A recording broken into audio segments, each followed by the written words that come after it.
Hey guys, welcome back to the channel. Today's a bit of a different one, and as you guys can probably see behind me, I do have a bit of a confession to make. I bought myself an FC RX7.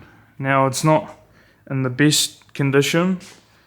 As always, the motor has had work done on it with no proof. Apparently it's been rebuilt and so got 5,000 Ks on it and potentially street ported, but I'm not sure about that because it still has stock turbo, stock intercooler, but hopefully there could be some goodies in there.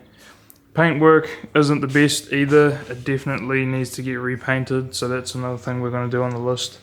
But other than that, everything's pretty good on it. The sills are a little bit crumpled, which need to get straightened, so I need to look into that and see what that's going to entail. But everything else is pretty good. There's no rust anywhere on the car other than some surface rust underneath, which is pretty common for coming on to 40-year-old car now. So we're going to chuck a Hall-Tech engine harness in here with a Hall-Tech ECU as well.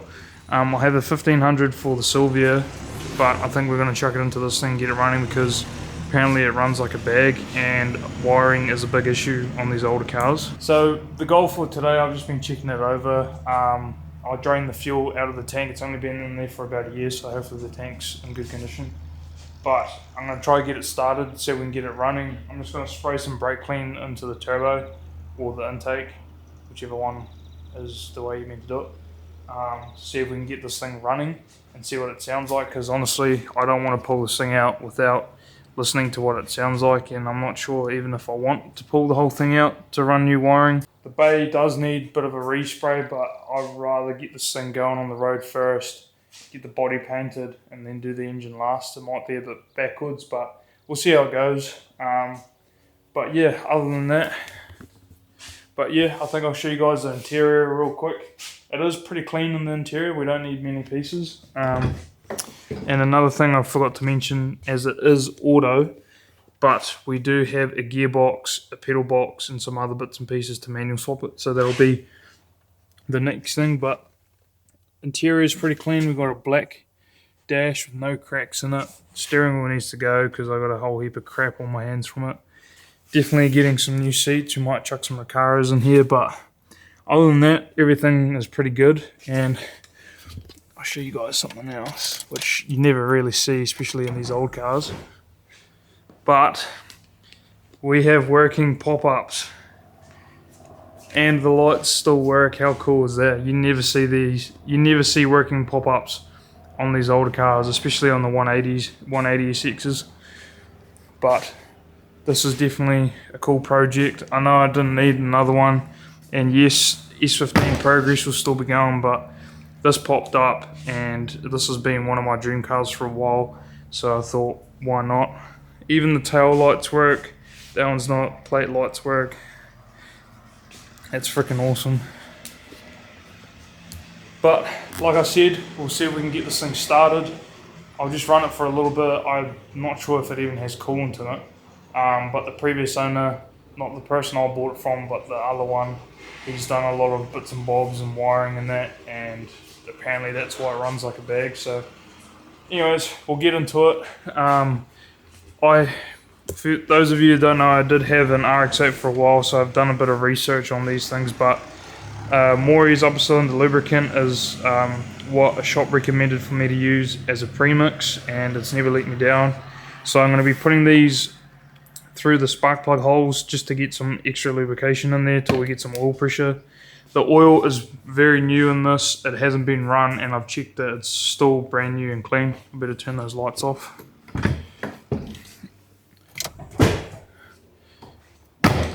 So I'm going to chuck those through, and we have some brand new spark plugs in here from NGK as well. I've just gone with what they've recommended from stock. So we got, see if you can see the number there, some 7s and some 9s there, as you guys can see. So we'll get those in, chuck those in. I'll quickly need to shoot and get some brake clean so we can get that started with that. It cranks really well. I did a compression test on it, but it was cold, so it's obviously not going to give us the accurate answer because these do need to warm up. So if we can get it running alright, I might try and see if we can warm it up and compression test it.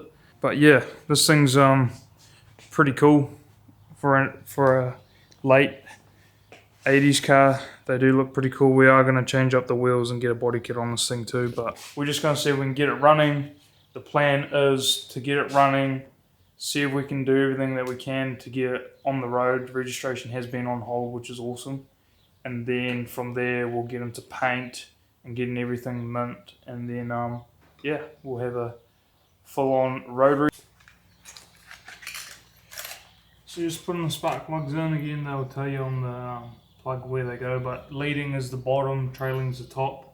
And then the front iron is iron 1, back iron's 2, so leading 1, leading 2, trailing 1, trailing 2. And then yeah, just make sure you get everything in their right spots. That's what it says. Probably should make sure I got spark and everything, but I'm pretty sure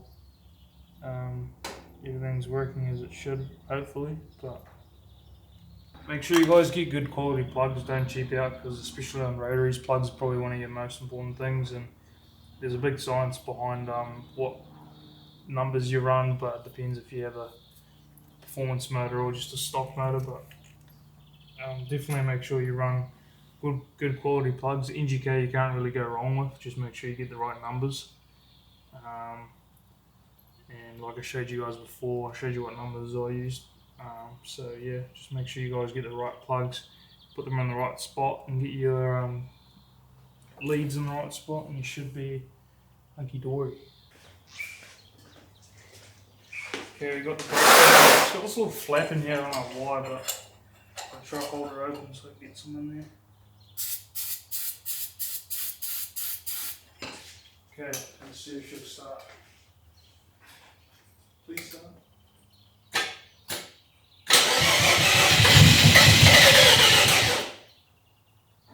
She wanted to. No way.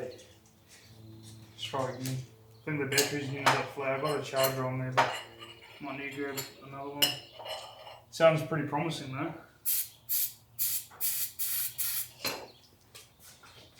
All over my hands. Oh.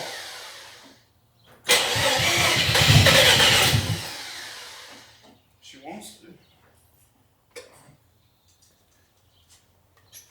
Might need someone to spray this in for me, or they start while I spray it.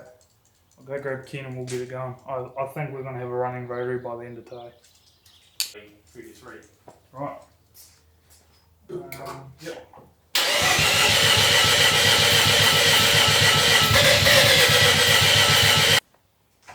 Give it a crack.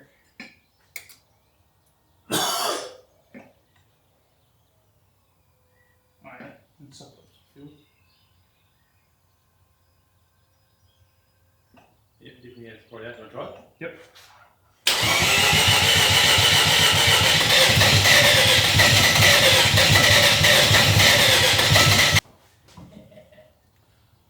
Quite wants to. What would be stopping it?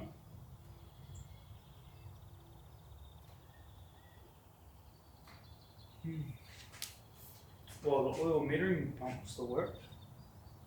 Is that now open door?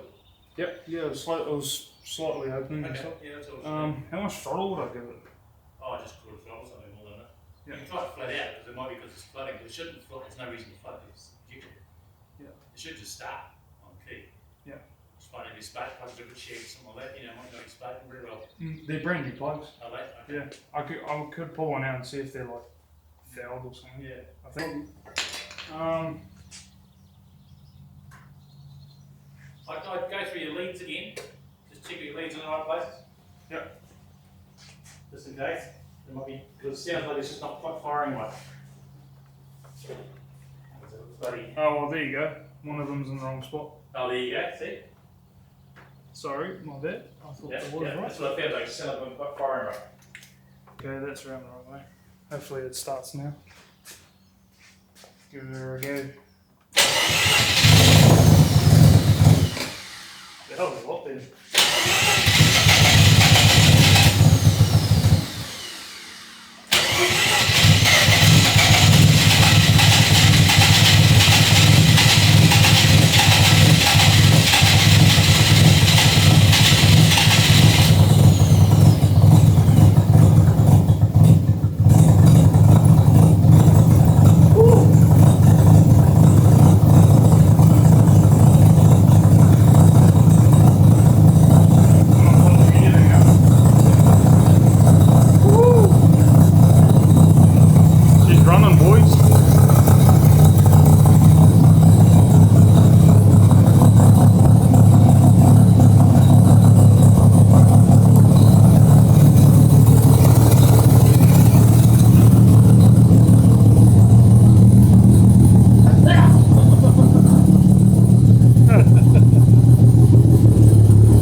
going.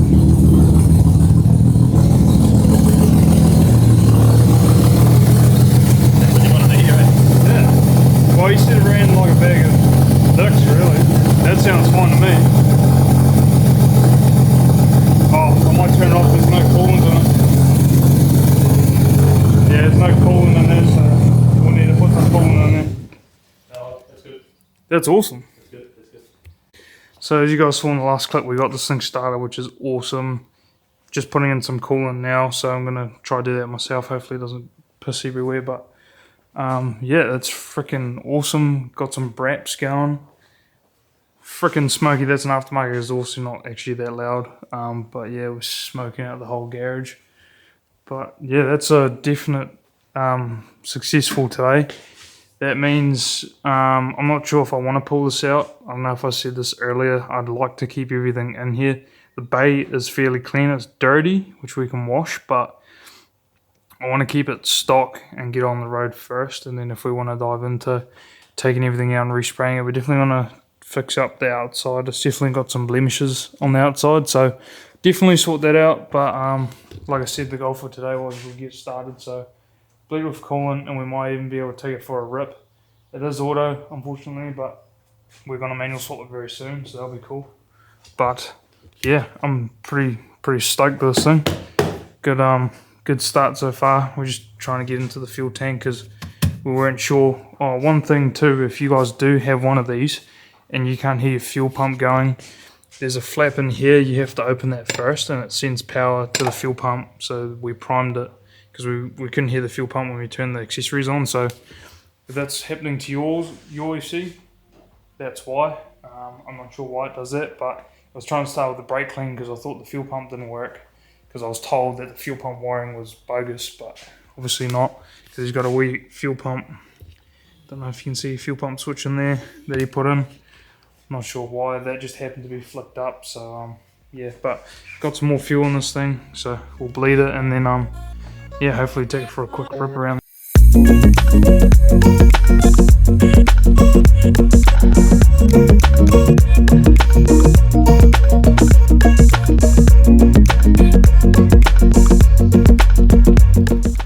I just realised I don't have an air filter, and the last thing I want to do is suck some dust up there because we are on a dusty road and there's a lot of, we're in spring now, so there's a lot of seed sprouts and all that crap. So I think that might be it for today. I'm going to keep it running, see if we can get it warmed up properly. But other than that, I think that's going to be it for today's video, because the plan was to get started today, and we got that goal, which is freaking awesome. So hopefully in the next video I have some more parts and we can hopefully dive into swapping the gearbox on this thing. Also, some new parts came in for these 15 to finish those brakes. Got the brackets, so they just need welded up, and I got some R33 rear drum brakes as well for the handbrake, so those have come too. So now I'll be able to, obviously not this car, but put the rear Brembos on properly, and then all we'll need is the slotted 350Z Brembo rotors.